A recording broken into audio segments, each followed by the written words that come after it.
નમસ્કાર મિત્રો, education update ચેનલમાં આપનું હાર્દિક સ્વાગત છે.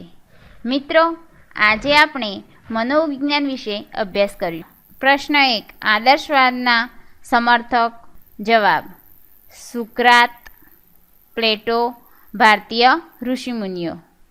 2, કયા સમયગાળા દરમિયાન એક કિશોર પૌઢ જેવી લંબાઈ ધારણ કરે છે? જવાબ: છોકરો 16 વર્ષે અને છોકરી 14 વર્ષે. 3, વર્ષ 1905માં ખાલી જગ્યા અને ખાલી જગ્યાએ બુદ્ધિ કસોટીની રચના કરી. જવાબ: આલ્ફ્રેડ બીન, થિયોડોર સાયમન. 4, જ્હોન ડુઈની શિક્ષણ જગતને ઉત્તમ ભેટ કઈ છે? જવાબ: પ્રોજેક્ટ પદ્ધતિ.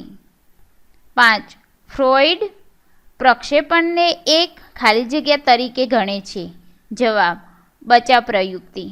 6, એક શિક્ષિકા છે જે પોતાના પતિ પર ઘરે ગુસ્સે થયેલ હોય ત્યારે રસ્તામાં મળતા તેના વિદ્યાર્થીઓ સાથેનું વર્તન ઉદ્ધતાઈ ભર્યું હોય છે. જવાબ: સ્થળાંતર. 7, લીંબુ મીઠા અને દ્રાક્ષ ખાટી. આ બચાવ પ્રયુક્તિને ખાલી જગ્યા કહેવાય. જવાબ: યુક્તિકીકરણ. 8, મનોવલણ ખાલી જગ્યા હોય છે. જવાબ: કાયમી. 9, પરીક્ષામાં ઓછા ગુણ મેળવનાર વિદ્યાર્થી પરીક્ષકનો વાંક કાઢે છે. આ કઈ બચાવ પ્રયુક્તિ થઈ? જવાબ: પ્રક્ષેપણ. 10, શાળામાં મોડા આવી અનંત જુદા જુદા બહાના રજૂ કરે છે તો તેના વર્તનને શું કહી શકાય? જવાબ: યુક્તિકીકરણ. 11, અભિસંધાનમાં ઉદ્દીપકની જગ્યાએ પ્રતિચારને અનિવાર્ય ગણનાર મનોવૈજ્ઞાનિક? જવાબ: સ્કિનર. 12, શારીરિક વિકાસમાં સ્થિરતા અને બાળકનું સ્વાવલંબી બનવું. આ લક્ષણ કઈ અવસ્થામાં જોવા મળે છે? જવાબ: કિશોર અવસ્થામાં.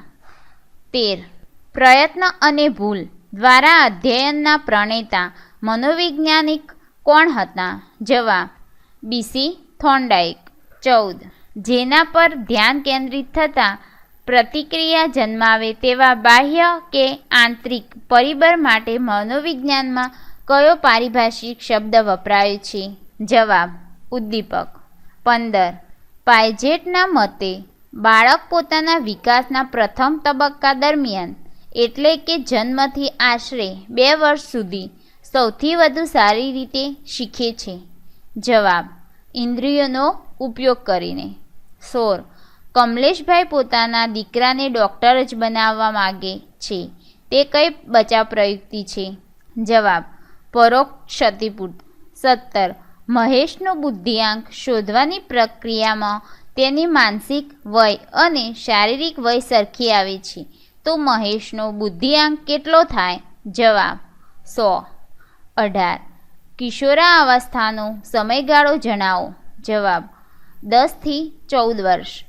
19, શાસ્ત્રીય અભિસંધાનના પ્રયોગ સાથે કોનું નામ સંકળાયેલું છે? જવાબ: પાવલોવ. 20, શિક્ષણમાં વાસ્તવિક દ્રષ્ટિકોણ ખાલી જગ્યાની સાથે જોડાયેલ છે. જવાબ: જ્હોન ડુઈ. 21, એરિક્સનના મનોસામાજિક વિકાસના 8 તબક્કાઓ પ્રમાણે કઈ ઉંમર દરમિયાન વિશ્વાસ અવિશ્વાસનો મનોવૈજ્ઞાનિક તબક્કો વિકસે છે? જવાબ: તરુણાવસ્થા. 22, બહુવિધ બુદ્ધિ નો સિદ્ધાંત આપનાર મનોવૈજ્ઞાનિક કોણ? જવાબ: સિગ્મન્ડ ફ્રોઇડ. 23, કયું બહુવિધ બુદ્ધિ જૂથ સાથે સંબંધ ધરાવે છે? જવાબ: ભાષાકીય બુદ્ધિ, અવકાશીય બુદ્ધિ, સાંગીતિક બુદ્ધિ. 24, આલ્ફ્રેડ બીન દ્વારા પ્રથમ બુદ્ધિઆંક કસોટીનો ઉપયોગ ખાલી જગ્યા માટે કરવામાં આવ્યો હતો. જવાબ: બુદ્ધિઆંકના સ્કેલ પર સૌથી ઉપરના 1% વિદ્યાર્થીઓ અલગ તારવવા માટે. 25, આંતરિક વર્તનનું સૌથી ઉત્તમ ઉદાહરણ કયું છે? જવાબ: સુખમય અનુભવને યાદ રાખવો. 26, સમાવેશી શિક્ષણ શબ્દ પ્રયોગનો અર્થ જણાવો. જવાબ બહુવિધ શિક્ષણ. 27. સિગ્મન્ડ ફ્રોઈડે વ્યક્તિત્વનો કયો સિદ્ધાંત ઘડ્યો છે? જવાબ મનોવિશ્લેષણાત્મક સિદ્ધાંત. 28. શિક્ષણમાં વાસ્તવવાદ ખાલી જગ્યામાં માને છે. જવાબ જગતમાં ક્યાંય નિર્ભેળ વાસ્તવિકતા નથી. 29. પીજટની માનવ વિકાસની યોજનામાં કઈ વસ્તુનો સમાવેશ થાય છે? જવાબ મૂર્ત ક્રિયાત્મક તબક્કા, પૂર્વ ક્રિયાત્મક તબક્કા, સંવેદની સ્નાયવિક તબક્કા. 30. અચીવમેન્ટ મોટિવેશન સાથે કયા વૈજ્ઞાનિક સંકળાયેલા છે? જવાબ બ્યુનર. 31. કિશોરાવસ્થામાં વિદ્યાર્થીઓ સામાન્ય રીતે સૌથી વધારે કઈ સમસ્યાનો સામનો કરે છે? જવાબ સાથી વિદ્યાર્થીઓની સ્વીકૃતિની જરૂરિયાત સંબંધિત. 32. મનોવિજ્ઞાનના સિદ્ધાંત અને મનોવૈજ્ઞાનિક. જવાબ સંચારવાદ વુન્ટ ટિશ્નર. કાર્યવાદ વિલિયમ જેમ્સ. પ્રેરણાવાદ મેકડુગલ. મનોવિશ્લેષણવાદ ફ્રોઈડ. સમષ્ટિવાદ કોહલર, કોફ્થા, વર્ધીમર. વર્તનવાદ પર્યાવરણવાદ જેબી વોટસન, સ્કિનર. જોડાણવાદ થોર્નડાઇક. કારક અભિસંધાન સ્કિનર. હેતુલક્ષી વર્તનવાદ ટોલમેન. ક્ષેત્ર સિદ્ધાંત લેવિન. શાસ્ત્રીય અભિસંધાન પાવલોવ. પ્રયત્ન અને ભૂલ દ્વારા શિક્ષણ થોર્નડાઇક. સામાજિક અધ્યયન સિદ્ધાંત આલ્બર્ટ બાંદુરા. અર્થપૂર્ણ અધ્યયન ડેવિડ આશુબેલ. અધ્યયન શ્રેણી રોબર્ટ ગેને. સમાજલક્ષી વિશ્લેષણાત્મક સિદ્ધાંત એડલર. વિશ્લેષણાત્મક વ્યક્તિત્વ સિદ્ધાંત થુંગ. 33. બચાવ પ્રયુક્તિઓ. જવાબ વ્યક્તિ હતાશા કે વૈફલ્યમાંથી બચવા જે મનોવૈજ્ઞાનિક પ્રયુક્તિઓનો આશ્રય લે છે તેને બચાવ પ્રયુક્તિ કહે છે. તાદાત્મ્ય. કેટલાક પોતાની જાતને સચિન, બચ્ચન કે સરદાર પટેલ માને છે. આક્રમકતા. આચાર્યના વર્તનથી દુભાયેલા વિદ્યાર્થીઓ આંદોલન કરી તોડફોડ કરે છે. સ્થાનાંતર. આચાર્યથી દુભાયેલ શિક્ષક વિદ્યાર્થીઓને મારે છે. પ્રક્ષેપણ યૌક્તિકીકરણ. શિક્ષક શાળામાં મોડા જવા બદલ ટ્રાફિકનો દોષ કાઢે છે. ઉદ્દવીકરણ. તોફાની બાળકને રમતગમત સ્પર્ધાનું આયોજન સોંપવું. ક્ષતિપૂર્તિ. ગણિતમાં નિષ્ફળ બાળક ચિત્ર, સંગીતમાં કે રમતમાં પારંગતતા મેળવે છે. પરોક્ષ ક્ષતિપૂર્તિ. પિતા ડૉક્ટર ન બની શક્યા તેથી પુત્રને ડૉક્ટર બનાવે છે. દમન. અનૈતિક ખરાબ વિચારોને અજાગૃત મનમાં ધકેલી દે છે. દિવાસ્વપ્ન. ગમતા પાત્રને મળ્યાનો આનંદ માણવો. પરાગતિ. મોટી વ્યક્તિ નાના બાળક જેવું વર્તન કરે છે. આત્મકેન્દ્રીપણું. અહમ કેન્દ્રતા. વાત વાતમાં બડાઈ હાંકવી, વટ મારવો, પોતાના વખાણ કરવા, સભામાં મોટેથી બોલવું. નકારાત્મકતા. તરુણ વિદ્યાર્થીઓને શિક્ષક તરફ રોષ હોય છે. અલિપ્તતા. આબરૂ જવાના ડરથી સ્પર્ધામાંથી દૂર થવું. શારીરિક દર્દ. પરીક્ષા વખતે વિદ્યાર્થીને માથું દુખે, ઝાડા થાય, પેટમાં દુખે. સ્થિરીકરણ. કોઈ એક અવસ્થામાં સ્થિર થઈ જાય, ઝડપથી આગળ વધી શકે નહીં. પ્રતિક્રિયા. જે વ્યક્તિ પ્રત્યે રોષ કે ઘૃણા હોય તે છુપાવીને પ્રેમભર્યો, મિત્રતાભર્યો વ્યવહાર કરે. 34. શાહીના ડાઘાની કસોટી. પ્રક્ષેપણ પ્રયુક્તિ. જવાબ હર્મન રસાર્ક, સ્વિટ્ઝરલેન્ડ. 1921માં કસોટી રચના કરી. કાર્ડ બતાવવા. 35. થોર્નડાઈકનો જોડાણવાદ, પ્રયત્ન અને ભૂલ દ્વારા શિક્ષણ.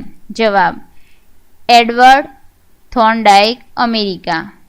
1874 થી 1949 કોલંબિયા યુનિવર્સિટીમાં અધ્યાપક. માછલી, વાંદરા, બિલાડી પર પ્રયોગ. 36. આંતરસૂજ દ્વારા અધ્યયન. જવાબ વોલ્ફગેંગ કોહલર. Wolfgang Kohler. અન્ય જર્મન મનોવૈજ્ઞાનિકો Koffka, Wertheimer. The mentality of apes અને ગેસ્ટાઇટ સાયકોલોજી પુસ્તકો અને ચિમ્પાન્જી પરના પ્રયોગોના કારણે પ્રખ્યાત. સમગ્રતાવાદ, સંયોજનવાદ. 37. શાસ્ત્રીય પ્રશિષ્ટ અભિસંધાન. જવાબ ઇવાન પાવલોવ, રશિયન શરીર શાસ્ત્રી. ઈસવીસન 1904માં વૈદ્યશાસ્ત્રમાં નોબેલ પારિતોષિક. કૂતરા પર પ્રયોગ. 38. મનોવિજ્ઞાનમાં સૌપ્રથમ કયા મનોવિજ્ઞાનીએ આઈક્યુ માપન બુદ્ધિ કસોટીની રચના કરી? જવાબ જેપી ગિલફર્ડ. 39. બુદ્ધિ માપન માટે કયા વિજ્ઞાનીઓને અને ક્યારે કસોટીઓ તૈયાર કરી? જવાબ ડૉક્ટર બીન અને સાયમન દ્વારા ઈસવીસન 1905માં. 40. બુદ્ધિઆંક શોધવાનું સૂત્ર કોણે આપ્યું? જવાબ ટર્મન. 41. બુદ્ધિઆંક શોધવાનું સૂત્ર કયું છે? જવાબ બુદ્ધિઆંક બરાબર માનસિક બુદ્ધિ ભાગ્યા શારીરિક ઉંમર ગુણ્યા 100. 42. ટર્મને કરેલ બુદ્ધિઆંકનું વર્ગીકરણ. જવાબ પ્રતિભાશાળી 140 થી ઉપર, ઉત્કૃષ્ટ બુદ્ધિ 120 થી 139, સામાન્યથી સારો 110 થી 129, સામાન્ય 90 થી 109, સામાન્યથી નીચે 80 થી 89. ન્યૂનતમ બુદ્ધિ 70 થી 79, મંદ બુદ્ધિ 60 થી 69, અલ્પ બુદ્ધિ 50 થી 59, મૂઢ બુદ્ધિ 25 થી 49, જડ 25 થી નીચે. દેસાઈ ભટ્ટ સમૂહ બુદ્ધિ કસોટી અનુસાર લોકોનું વર્ગીકરણ. જવાબ બુદ્ધિઆંક, બુદ્ધિ કક્ષા, લોક સમૂહના ટકા. 140 થી વધુ અત્યુમ બુદ્ધિ 0.4%, 130 થી 139, અતિ વિશેષ બુદ્ધિ 1.9%, 120 થી 129, વિશેષ બુદ્ધિ 6.7%, 44. મહાવરાના પરિણામે વર્તનમાં થતો ફેરફાર. આ વ્યાખ્યા કયા મનોવૈજ્ઞાનિકે આપી છે? જવાબ આર ચેમ્પિયન. 45. જ્ઞાન અને વલણો પ્રાપ્ત કરવા તેનું નામ અધ્યયન. આ વ્યાખ્યા કયા મનોવૈજ્ઞાનિકે આપી છે? જવાબ ક્રો. 46. અનુભવને કારણે વર્તનમાં થતો ફેરફાર. આ વ્યાખ્યા કયા મનોવૈજ્ઞાનિકે આપી છે? જવાબ ક્રોનબેક. 47. મનોવિજ્ઞાન માનવી અને માનવેતર પ્રાણીઓના વર્તનનું અભ્યાસ કરતું શાસ્ત્ર છે. આ વ્યાખ્યા કયા મનોવિજ્ઞાનિકે આપી છે? જવાબ સી.ટી. મોર્ગન. 48. પર્યાવરણના સંદર્ભમાં માનવી અને માનવેતર પ્રાણીઓના વર્તનનું અભ્યાસ કરતું વિજ્ઞાન એટલે મનોવિજ્ઞાન. આ વ્યાખ્યા કયા મનોવિજ્ઞાનિકે આપી છે? જવાબ જે.બી. વોટસન. તો મિત્રો, અમારો આ વિડીયો જોવા બદલ તમારો ખૂબ ખૂબ આભાર. લાઈક કરવાનું ભૂલતા નહીં.